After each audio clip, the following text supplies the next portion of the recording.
Surën tjetër, thot Allahu I lartësuar: Idha jaa nasrullahi wal fath wa ra'aita an-nasa yadkhuluna fi dinillahi afwaja fasabbih bihamdi rabbika wastaghfirhu innahu kana tawwaba. Pra kur të vi fitoria, kur të vi ndihma e Allahut dhe fitoria dhe çlirimi, dhe kur t'i shohësh njerëzit duke hyrë në fenë e Allahut grupe, atëherë lartësoje Allahun dhe lavdroje atë, Zotin tënd, domethënë, dhe kërko falje prej tij, se me të vërtetë ai është pranuesi pendimit. Kjo sure quhet Suratun Nasr, domethënë surja e fitores. Përmendet fitoria e pejgamberit sallallahu alaihi wasallam përpara plotësimit të saj. Edhe kjo sure lidhet me surën paraprake që pas distancimit, domethënë përmendet që pejgamberi sallallahu alaihi wasallam do të jetë ngatnjimtar mbi këta njerëz, edhe do të fitojë feja e tij mbi fenë e tyre. Edhe përgjithmonë feja e pejgamberit sallallahu alaihi wasallam do të vazhdojë në fitore dhe në ngritje dhe në përhapje. Ka thonë, idha jaa nasrullahi wal fath, kur të vi fitoria, që është ndihma e Allahut, dhe çlirimi, fath, që është çlirimi I Mekkës. Domethënë, ky është lajmërim se besimtarët do ta marrin Mekkën.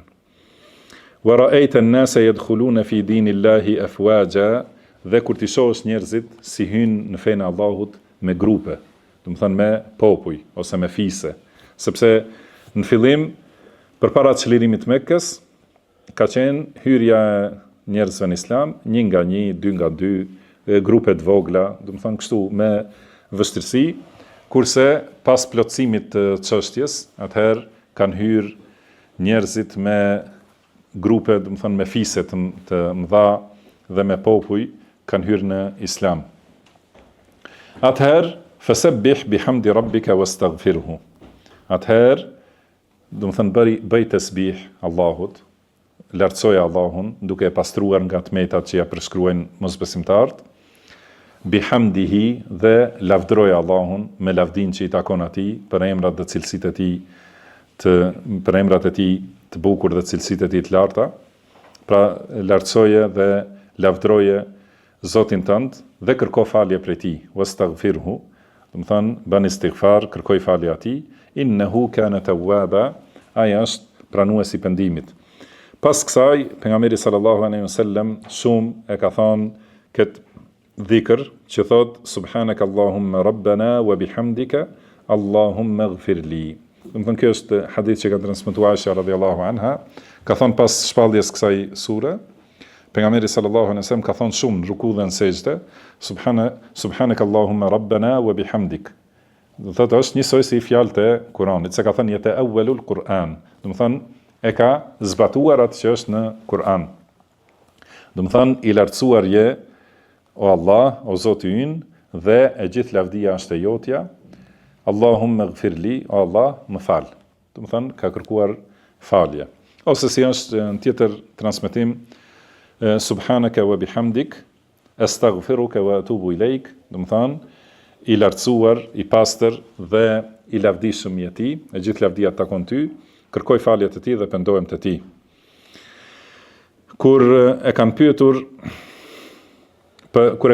pejgamberin sallallahu alaihi wasallam për këtë, ka thënë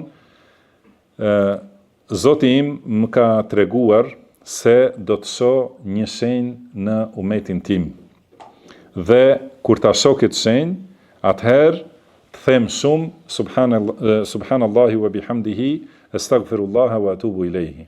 Më thani I lartësuar është Allahu dhe gjithë lavdia I takon atij, kërkoj falje tek Allahu dhe pendohem tek ai. Edhe thot e kam parë këtë shenjë, edhe ka lexuar këtë sure, idha jaa nasrullahi wal fath, fathu Mekke, do të thënë kur të vi ndihma e Allahut, fitoria dhe çlirimi I Mekkës, atëherë dhe kur t'i shohësh njerëzit kështu me shumicë duke hyrë në Islam, kjo është shenjë se ka përfunduar misioni I pejgamberit sallallahu alaihi wasallam. Do thotë shenjë që jeta e tij e bekuar ka përfunduar. Dhe për këtë shkak ka transmetuar Abdullah ibn Abbas, do thotë tregon se Omeri radhiyallahu anhu e ka marrë të mëdhenjtë e sahabeve, e ka marrë Abdullah ibn Abbasin, dhe ata i kanë fol Omerit, do të thënë pse merr fëmijë në mesin e plegjve dhe më të mëdhenjve, më të vlefshmëve, më të vërtet pjesëmarrësve të luftës së Bedrit. Dhe kanë thonë, atëherë ka thonë Omeri radhiyallahu anhu e ka thirr Abdullah ibn Abbasin, edhe ka thonë si mendoni ju për këtë sure, dhe disa kanë dhënë komentime, disa nuk kanë folur. Pastaj ka pyetur Abdullah ibn Abbasin, edhe ka thonë se kjo është shenjë për afrimin e vdekjes së pejgamberit sallallahu alaihi wasallam. Pasi pejgamberi sallallahu alaihi wasallam gjithë jetën e tij e ka pasur ibadet, adhurim, thirrje, luftë në rrugt të Allahut, udhëzim, këshilla, drejtim, mësim, do të thënë gjithë jeta e tij ka qenë vetëm adhurim ndaj Allahut subhanahu wa taala. Dhe kur e ka përfunduar këtë adhurim, do të thënë kur ka ardhur fundi i jetës së tij, Allahu e ka urdhëruar që ta përfundojë me tasbih, hamd dhe istighfar dhe tauba. Gjithashtu, që është, do të thënë kështu duhet të jetë përfundimi i secilit adhurim, do të thënë më në fund njeriu duhet ta madhrojë Allahun, ta lartësojë, ta falenderojë dhe të kërkojë falje tek ai dhe të pendohet.